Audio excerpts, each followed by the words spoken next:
গুনাহ ছেড়ে দেয় সে অটোমেটিকলি আল্লাহকে ভয় করে।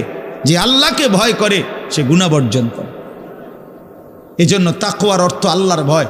এটার প্রথম অর্থ হইল গুনাহ বর্জন।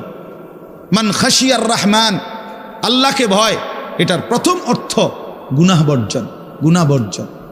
আমার শায়েখ আল্লামা মুফতি মুশতাকুন নবী সাহেব সব সময় চিল্লায় মাহফিলে, অনেক সময় আহাজারি করে বলে যে বাপ, গুনাহ আগুন, গুনাহ আগুন, গুনাহ আগুন।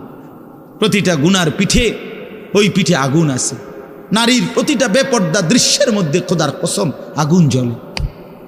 ওই সিনেমার নর্তকীর শরীরে আগুন জ্বলে, ওই নায়িকার শরীরে আগুন জ্বলে, মোবাইলের ওই অস্থির ছবির মধ্যে আগুন জ্বলে, মদের আড্ডায় আগুন জ্বলে, জুয়ার আড্ডায় আগুন জ্বলে, সুদের টাকায় আগুন জ্বলে, ঘুষের টাকায় আগুন জ্বলে, বেপর্দা নারীর শরীরে আগুন জ্বলে।